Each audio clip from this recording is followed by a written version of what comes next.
चलिए, जिस प्रकार से हमने तबाही मचाई हिंदी में, ठीक उसी प्रकार से हमने संस्कृत में भी तबाही मचाया है। एंड गणित की बारी है और गणित तो मेरा पसंदीदा विषय है, तो डेफिनेटली गणित में बहुत अच्छा स्कोर गेन करने वाले हैं। एक चीज आप ध्यान से सुन लो, गणित के जितने भी प्रश्न पत्र मैं प्रोवाइड करा रहा हूं, सारे प्रश्न पत्र को बहुत अच्छे से और ध्यान से देखिएगा। मैं आपके सामने 3 सेटों में प्रोवाइड कराऊंगा और सभी जिले के लिए वहां पर जितने भी रियल पेपर के क्वेश्चंस हैं उन 3 सेटों में रखा मिलेगा। इस चीज को ध्यान से समझ लीजिए और ध्यान से देख लीजिए। अब देखो, गणित के पेपर में क्या होता है, कुछ बच्चों का पेपर बेसिक होगा, कुछ बच्चों का स्टैंडर्ड होगा। इसके लिए भी जरा कॉन्सेप्ट सुन लो। जिसका बेसिक होगा ना, वो इस वीडियो को बहुत अच्छे से देखेगा और समझेगा।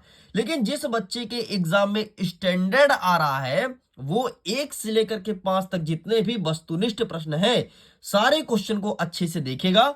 उसके बाद बीच बीच के कुछ क्वेश्चन है जो मैं बता दूंगा कि स्टैंडर्ड में भी आ रहा है, बेसिक में भी आ रहा है। क्योंकि कुछ क्वेश्चन रिपीट है जो स्टैंडर्ड बेसिक में दोनों में देखने को मिलेगा। वो क्वेश्चन को मैं टिक करा दूंगा, तो आप ध्यान से उसे भी प्रिपेयर कर लेना। तो चलिए फटाफट बिना टाइम वेस्ट के वीडियो को स्टार्ट कर लेते हैं और देखते हैं कक्षा 9वीं के गणित में किस प्रकार से प्रश्न पूछा गया है और क्या होगा सही उत्तर। लेकिन उसके पहले एक चीज ध्यान रखिएगा, गणित का पेपर आपका वाई लैंग्वेज मतलब हिंदी और अंग्रेजी दोनों भाषा में देखने को मिलेगा। देखो यहां पर वेरियस प्रकार के इंस्ट्रक्शन मौजूद है एंड ये सब इंग्लिश में अवेलेबल है, आप इसे ध्यान से देख लीजिए। लेकिन उसके पहले नोट देखिए, this is module education provided mock set to help student experience exam pattern beforehand. मतलब यह एक मॉक सेट है जिससे स्टूडेंट अपने एग्जाम पैटर्न को घर बैठे समझ सकते हैं और इसी के अकॉर्डिंग बेहतरीन ढंग से प्रिपरेशन कर सकते हैं। तो चलिए बिना टाइम वेस्ट किए फटाफट हम सारे क्वेश्चंस को कवर अप करते हैं और देखते हैं किस प्रकार से गणित में प्रश्न पूछा गया है। सबसे पहले हमारा प्रश्न क्रमांक 1 कह रहा है कि सही विकल्प चुन करके लिखो। पहला नंबर कहता है कि एक बहुपद दिया है एक्स स्क्वायर धन 3x के पावर में 4 धन x माइनस x के पावर में 3 धन 7। इसमें घात है, घात पूछा कि इसमें घात कितनी है, तो इसका सही आंसर लगाएंगे option number option number first 2 is correct answer.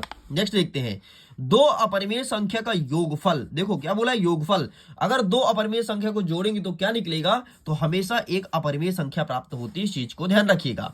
Next कहता है मूल बिंदु का निर्देशांक कितना होगा। एमपी बोर्ड का पसंदीदा प्रश्न 2022 में, 2023 में, 24 में लगातार पूछ रहा है एंड 25 में देखने को मिलेगा।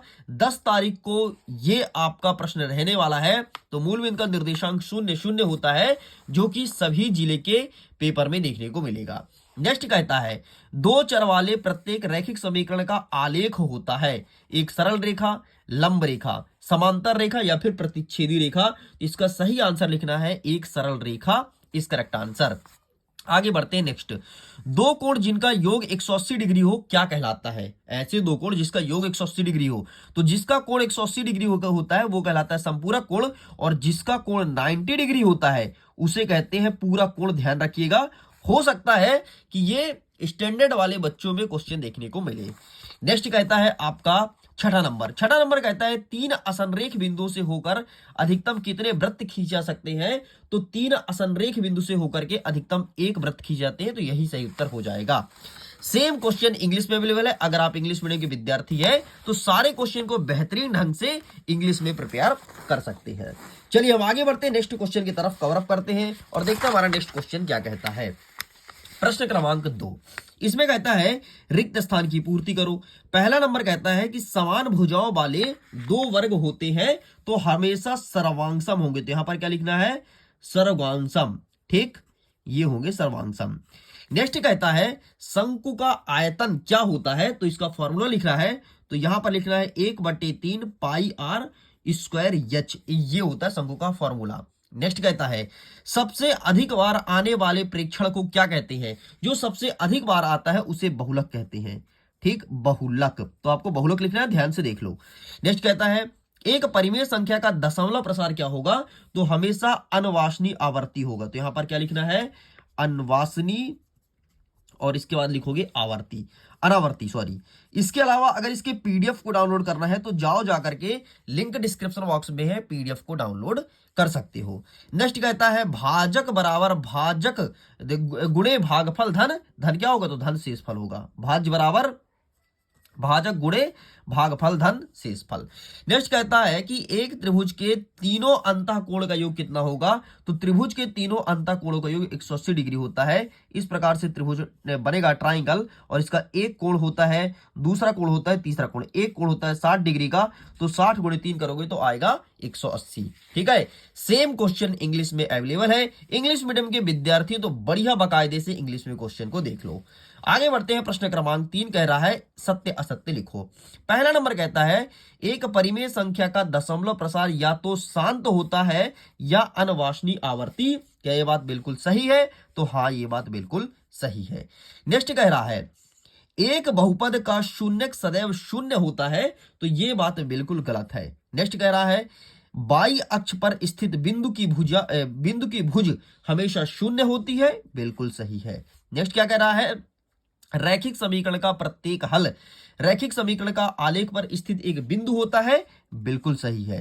नेक्स्ट कह रहा है कि ऋजुरेखीय कोण की माप 360 डिग्री होती है, ये आपका गलत हो जाएगा। अंतिम वाला कह रहा है कि समद्विबाहु त्रिभुज के तीनों अंतःकोण बराबर होते हैं, तो बिल्कुल गलत हो जाएगा। इस प्रकार से ये होता है कंप्लीट। सेम इंग्लिश में अवेलेबल है। अगर आप इंग्लिश मीडियम के विद्यार्थी हैं तो इंग्लिश में क्वेश्चन को बेहतरीन ढंग से प्रिपेयर कीजिए, बाकी आंसर मैं बता ही दिया हूं। चलिए आगे बढ़ते हैं। नेक्स्ट कह रहा है प्रश्न क्रमांक 4। हमारा चौथा नंबर कहता है कि सही जोड़ी का मिलान करो। पहला नंबर कहता है X square minus Y square, तो इसका हो जाएगा ये वाला X plus Y X minus Y हो जाएगा पहले का उत्तर। दूसरा नंबर कहता है एक्स क्यूब धन वाई क्यूब, तो ये हो जाएगा X plus Y X square minus X Y plus Y square, ये हो जाएगा आपके दूसरे का उत्तर। नेक्स्ट कह रहा है कि बिंदु 0 और बी स्थित होगा, ये किसमें स्थित होगा एक्स या वाई में। अरे भाई तो एक्स में तो 0 है, तो बी में क्या है वाई, बी किस में होगा तो वाई में होगा। अरे ऐसे होता है ना एक्स और वाई, तो एक्स में तो 0 है तो बी में वाई है, तो डेफिनेटली वाई में स्थित होगा, तो ये हो जाएगा आपके तीसरे का। नेक्स्ट कह रहा है कि एक बिंदु दिया है, अब आपको ए और 0 दिया है, ये कहां स्थित होगा, तो ये डेफिनेटली आपके एक्स अक्ष में स्थित हो जाएगा, ये हुआ चौथे का। नेक्स्ट कह रहा है कि 90 डिग्री से कम वाला कोण क्या होता है, तो इसे न्यून कोण कहते हैं, हो जाएगा पांचवे का। और अंतिम में जो बचा है वह चतुर्भुज जिसकी भुजाएं बराबर होती है उसे क्या समांतर चतुर्भुज कहते हैं, तो हाँ बिल्कुल सही है। इस प्रकार से होता है कंप्लीट। सेम इंग्लिश में अवेलेबल है, आप इसे इंग्लिश में देख सकते हैं। चलिए इंग्लिश के क्वेश्चन यहां पर अवेलेबल है, यहां से देख लीजिए। हमारा 5वां नंबर कहता है एक शब्द या एक वाक्य में उत्तर दीजिए। पहला नंबर कहता है कि कार्तिकीय तल में किसी बिंदु की स्थिति निर्धारित करने वाली क्षैतिज और ऊर्ध्वाधर रेखा का नाम क्या होगा, तो यहां पर आपको क्षैतिज रेखा का नाम एक्स अक्ष लिखना है और ऊर्ध्वाधर का वाई अक्ष, बस इतना लिख के कंप्लीट करेंगे। नेक्स्ट कह रहा है कि 4x धन 3y बराबर y का एक हल लिखिए, तो इसका एक हल क्या हो जाएगा, आप लिख दो 0,4। ठीक। नेक्स्ट हमारा क्या कह रहा है कि त्रिभुज के तीनों अंतःकोणों का योग कितना होता है, तो 180 डिग्री होता है। नेक्स्ट कह रहा है कि किसी समांतर चतुर्भुज का एक विकर्ण उसे कितने सर्वांगसम त्रिभुजों में विभाजित करेगा, तो 2 भागों में बांटेगा।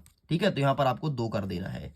नेक्स्ट कह रहा है कि चक्रीय समचतुर्भुज क्या कहलाता है, तो एक वर्ग जो है वो चक्रीय समचतुर्भुज कहलाएगा।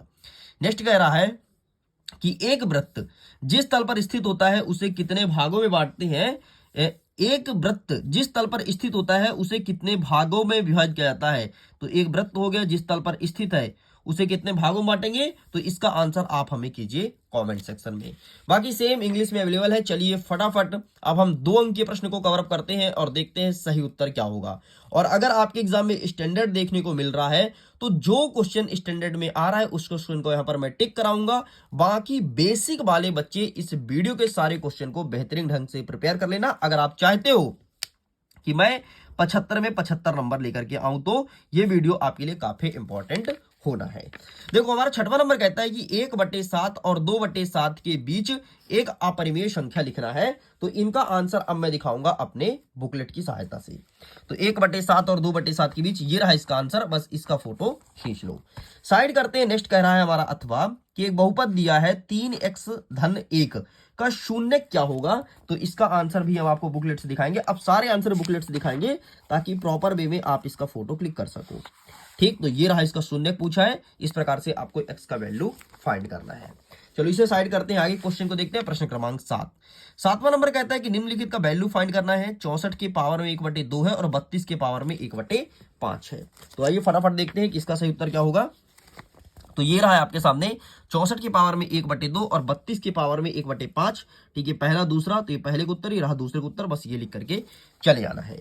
साइड करते हैं। नेक्स्ट हमारा अथवा कह रहा है, अथवा क्या कहता है कि 1/7 माइनस 1/6 में हर का परिमेयीकरण कीजिए। हर का परिमेयीकरण करना है।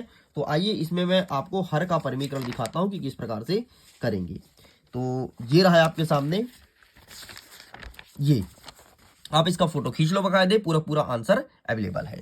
आगे बढ़ते हैं। नेक्स्ट प्रश्न क्रमांक 8 कह रहा है कि हमें px बराबर दिया गया है 10x minus 4x square minus 3, जहां पर p का मान एक बार 0, p का मान 1, p का मान -2 रख के हमें ज्ञात करना है। कुछ मत करो, जहां पर x दिया है ना वहां पर एक बार 0 रख करके पूरा सॉल्व कर लो। जहां पर p का मान 1 दिया है तो एक बार 1 रख के पूरा सॉल्व कर लो, और एक बार यहां पर -2 रख करके पूरा सॉल्व कर लो। पूरा पूरा आपका सॉल्व हो जाएगा। नेक्स्ट हमारा अथवा कहता है कि गुणनखंड कीजिए। आइए देखते हैं गुणनखंड में क्या दिया गया है। तो ये रहा है आपके सामने गुणनखंड। ठीक है, ये आपको गुणनखंड सॉल्व करना है। ठीक, ये दिया गया है 6x स्क्वायर बराबर 7x माइनस 3 और यहाँ पर 2x square minus 7x minus 15। हमारा 9वां नंबर कहता है कि बिंदु दिया है 0 और 2 और यहाँ पर दिया -1 और 0। किस कक्ष में स्थित है, हमें पहचानना है कि ये किस कक्ष में स्थित होगा। तो इसका आंसर मैं दिखाता हूं आपको, ये हमारे पास अवेलेबल है। ठीक, 0, 2 और 2, ये देखो ये लिखा है 0, 2 धनात्मक y अक्ष पर स्थित होगा क्योंकि x तो 0 है, और ये जो है ये x अक्ष पर स्थित होगा। ठीक, यही पूछा गया था। आगे बढ़ते हैं। अथवा में कहता है कि बिंदु 7 और 9 में अक्षों का मान क्या होगा। तो भाई x अक्ष का मान आपका 7 हो जाएगा और y अक्ष का मान आपका 9 हो जाएगा। ठीक, इस प्रकार से। अरे भाई पहले x होता है हमेशा, फिर y होता है, तो x में 7 और y में 9, बस इतना आपको लिखना है। नेक्स्ट कह रहा है कि हमें एक समीकरण दिया गया है 3y धन 4 बराबर 0 के 2 हल लिखिए। हमें 2 हल बताना है कि इसके 2 हल क्या हो जाएंगे। तो ये रहे आपके सामने इसका आंसर। ठीक, 3y ये रहा, ये प्रश्न क्रमांक 9। बस ये आपको लिख करके चले आना है। साइड करते हैं। नेक्स्ट क्या कह रहा है। नेक्स्ट हमारा अथवा कह रहा है एक बिंदु दिया है 2, 14 से होकर जाने वाली एक समीकरण लिखो। बहुत ही इजी है समीकरण, आप कुछ भी लिख सकते हो। सिंपल सा आप ऐसे लिख दो ना, 2x स्क्वायर धन 14y बराबर 0, ऐसे लिख दो। क्योंकि मतलब आपको ये कह रहा है कि जब भी समीकरण बनाओ तो 2 और 14 का यूज होना चाहिए। देखो ना, हमने इसका यूज कर लिया, बस बन गया। नेक्स्ट कह रहा है प्रश्न क्रमांक 11, -2 और 7 में भुज और कोटि का मान बताओ। अच्छा, ये प्रश्न इतने सरल लग रहे हैं क्योंकि बेसिक वाले बच्चों के लिए ध्यान रखना। ठीक है, इसलिए आपको इजी लेवल का लग रहा है। स्टैंडर्ड वाले बच्चों को हो सकता है लगे कि सर इतना इजी पेपर आएगा क्या। अरे भाई बेसिक वाले बच्चों के क्वेश्चन हैं। नेक्स्ट कहता है कि बिंदु दिया है -2 और 7, भुज और कोटि का मान बताओ। तो आपका भुज हो जाएगा -2, ये भुज हो जाएगा, और जो 7 है वो आपका कोटि हो जाएगा। बस इतना लिख के कंप्लीट करेंगे। नेक्स्ट कह रहा है एक बिंदु दिया है 5 और 7, इसमें भुज और कोटि का मान बताओ। तो आपका 5 हो जाएगा भुज और 7 हो जाएगा कोटि। ठीक, इतना लिखना है बस। नेक्स्ट कह रहा है 12वां नंबर, 2x धन 3y बराबर 4.37। इसमें दिया है कि ax by धन c के रूप में व्यक्त करना है। ये प्रश्न पूछा गया है। वैसे तो ये प्रश्न काफी इजी है, लेकिन इसका सही आंसर क्या लिखेंगे मैं दिखा देता हूं। ये देखो, कुछ मत कर, ए का मान तेरे को निकालना है, बी का मान, सी का मान। ठीक, बाकी तुम्हारा आंसर पूरा पूरा आ गया। आगे बढ़ते हैं। नेक्स्ट कह रहा है इसके अथवा में कि k का मान ज्ञात कीजिए जब x का मान 2 दिया हो और y का मान 1 दिया हो। तो हमें k का वैल्यू फाइंड करना है। बहुत इजी है, कुछ मत करो, जहां पर x लिखा है वहां पर 2 रख दो और जहां पर y लिखा है वहां पर 1 रख दो। देखो यहां पर मैं सॉल्व करता हूं। ठीक, ये मैंने प्लस का सिंबल लगा दिया, y के स्थान पर 1 रखना है, 1 रख दिया। k का मान तो हमें निकालना ही है। ठीक, ये मैं कोष्टक कर देता हूँ। 2 दूनी 4 हो गया, धन 3 1 कम 3 बराबर k, तो 4 3 7। ले भाई, आ गया आंसर। नेक्स्ट क्या कह रहा है 13 नंबर। 13 नंबर कहता है कि एक आकृति दी गई है कोण PQR, और दूसरा इसी के सामने बराबर में क्या दिया गया है PRQ। सिद्ध करना है कि PQS बराबर है PRT के। ये प्रश्न 2 नंबर का है। ठीक, तो आइए इसका आंसर देख लेते हैं। इसका आंसर हमें मिलेगा पेज नंबर 38 में। वेट कीजिएगा, हम इसका आंसर आपके सामने रखते हैं। तो ये प्रश्न पूछा था ना, एक सेकंड मैं प्रश्न थोड़ी मिला लेता हूँ। हाँ यही प्रश्न था, ये 7वां नंबर। तो आप इसका पूरा फोटो खींच लो, अच्छे से प्रिपेयर कर लेना। आगे बढ़ते हैं। नेक्स्ट हमारा अथवा क्या कह रहा है? अथवा क्या कह रहा है कि त्रिभुज दिया गया है एक सेकंड। हाँ, त्रिभुज दिया गया है एबीसी में। त्रिभुज कोण ए का समद्विभाजक एडी भुजा बीसी पर लंब है, तो दर्शाइए कि एबी बराबर होगा एसी के। ये प्रश्न पूछा गया है, तो इसका आंसर फटाफट दिखा देता हूं। ये रहा है आपके सामने आंसर, ठीक, ये रहा। तो प्लीज टेक अ स्क्रीनशॉट, इसका फोटो खींच लो और यही आपको बताना है। प्रश्न यही था ना, सॉरी ये नहीं था, ये था प्रश्न, ये था। I am really so sorry, इसे मैं क्लियर करता हूं। ये रहा, एंड नेक्स्ट ये रहा। इतना लिख के कंप्लीट करेंगे। आगे कहता है 14 नंबर कि चतुर्भुज दिया गया है, चतुर्भुज के कोण दिया गया है 3:5:9:13 और चतुर्भुज के सभी कोण का वैल्यू हमें बताना है इसकी सहायता से। ठीक, तो आइए हम फटाफट दिखाते हैं। ये रहा है आपके सामने आंसर, ठीक। तो प्लीज टेक अ स्क्रीनशॉट, फटाफट फोटो खींच लो। आगे बढ़ते हैं। नेक्स्ट इसके अथवा में क्या कहता है, आइए अथवा के क्वेश्चंस को कवर अप करते हैं। तो ये रहा है आपके सामने अथवा में। अथवा में कहता है कि किसी चक्रीय चतुर्भुज जिसमें चतुर्भुज का मान दिया है कोण ए का 100, कोण बी का 50, कोण डी का दिया है 130, तो कोण सी का वैल्यू हमें निकालना है। तो आइए इसका भी आंसर देख लेते हैं। इसका आंसर मिलेगा आपको, ये रहा, ठीक। तो प्लीज टेक अ स्क्रीनशॉट। ए का मान कितना दिया है? ए का मान आपको 100 दिया है, ये रहा आंसर, ठीक है। एंड पूरा यही लिख के चले आना है। आगे बढ़ते हैं। 15 नंबर कहता है कि किसी त्रिभुज का आधार दिया है 16 सेंटीमीटर और शीर्ष लंब की ऊंचाई 8 दिया है, तो त्रिभुज का क्षेत्रफल बताओ। ये प्रश्न भी आपके 2 नंबर का है। तो इसका आंसर मैं दिखा देता हूं फटाफट। ये रहा है आपके सामने, प्लीज टेक अ स्क्रीनशॉट। चलो आगे अथवा हम देखते हैं कि 10 सेंटीमीटर त्रिज्या वाले एक अर्धगोले की कुल पृष्ठीय क्षेत्रफल ज्ञात कीजिए, जिसमें पाई का मान 3.14 दिया गया है, ठीक है। तो 15 का अथवा ये, तो ये वाला आंसर ये रहा है आपके सामने, ठीक। तो आप इसका फोटो खींच लो, चित्र भी ऐसे बना करके आना। चलिए साइड करते हैं। नेक्स्ट कह रहा है 16 नंबर कि 14 सेंटीमीटर व्यास वाले गोले का पृष्ठीय क्षेत्रफल निकालो, ठीक है। 14 सेंटीमीटर व्यास वाले गोले का पृष्ठीय क्षेत्रफल निकालो। तो ये रहा आपके सामने, इसका फोटो खींच लीजिए। साइड करते हैं। नेक्स्ट कह रहा है अथवा में कि प्रथम 5 समप्रकृत संख्याओं का माध्य ज्ञात कीजिए, ठीक है। अब आपको माध्य ज्ञात करना है समप्रकृत संख्या का। तो आइए फटाफट सा जल्दी देख लेते हैं कि इनका सही उत्तर क्या हो जाएगा। तो ये रहा, इसका भी फोटो खींच लो।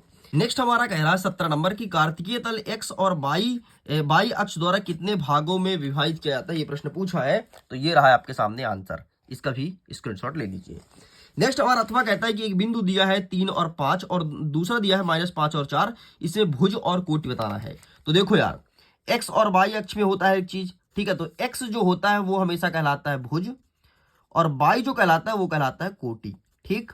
अब कुछ मत कर भाई, इसमें ये हो जाएगा भुज 3 और -5 भुज, बाकी जो ये वाला है ये हो जाएगा कोटि, ठीक। नेक्स्ट कहता है प्रश्न क्रमांक 18, दर्शाइए कि यदि किसी चतुर्भुज के विकर्ण परस्पर समकोण पर समद्विभाजित करते हैं तो वह समचतुर्भुज होता है। ये चीज पूछा गया है। तो आइए फटाफट देखते हैं कि इसका सही उत्तर क्या होगा। तो इसका सही आंसर मैं दिखा देता हूं आपको, ये रहा, ठीक। समचतुर्भुज होता है, ये रहा, ठीक। तो आप इसका फोटो खींच लो। ये प्रश्न पूछा गया था ना, एंड यहां तक लिखना है। इसके बाद पेज को पलटना है, एंड ये रहा, काफी बड़ा आंसर है, ये पूरा लिखना है। आगे बढ़ते हैं। नेक्स्ट कह रहा है अथवा में कि एक शंकु का कुल पृष्ठीय क्षेत्रफल ज्ञात करना है, जिसकी ऊंचाई दिया है आपको 21 मीटर और व्यास दिया है 24 मीटर, ठीक है। ये चीज हमें निकालना है। तो आइए देखते हैं 18 का अथवा क्या कहता है। तो ये रहा है आपके सामने आंसर, ठीक। तो प्लीज आप इसका स्क्रीनशॉट ले लो। ये 21 दिया है ना, 21 और 24, ये रहा, ठीक। चलो नेक्स्ट कहता है प्रश्न क्रमांक 19 कहता है कि एक सारणी में एक फैक्ट्री में काम कर रहे 60 कर्मचारियों का माध्य वेतन ज्ञात करना है, ठीक है। इसमें दिया गया वेतन और कर्मचारी की संख्या इस प्रकार से दी गई है, मतलब कुछ नहीं बोला है, इसमें माध्य ज्ञात कर रहे हैं, ठीक है। आपको माध्य निकालना है। तो आइए फटाफट देख लेते हैं कि इसका आंसर क्या हो जाएगा। एंड इसमें मिलता जुलता मिला है क्वेश्चन, लेकिन पूरा क्वेश्चन देखो, इसमें कहां तक है, इसमें 8000 तक है, लेकिन आपके बुक में कहां तक है, 10,000 तक है, ठीक है। तो मिलता जुलता क्वेश्चन है, ये 2 कटा हुआ है, तो इसे देख लेना। बाकी ये रहा इसका आंसर, ये कंप्लीट होता है। चलो साइड करते हैं। नेक्स्ट हमारा कह रहा है कि 3 सिक्के को 30 बार उछाला जाता है। वाह। तो प्रत्येक बार चित तारे की संख्या इस प्रकार से दिया गया है 0 1 2 2 इस प्रकार से 30 बार दिया है। तो कहता है कि बारंबारता बंटन सारणी बनाओ। ठीक है, बारंबारता बंटन सारणी बनाना है।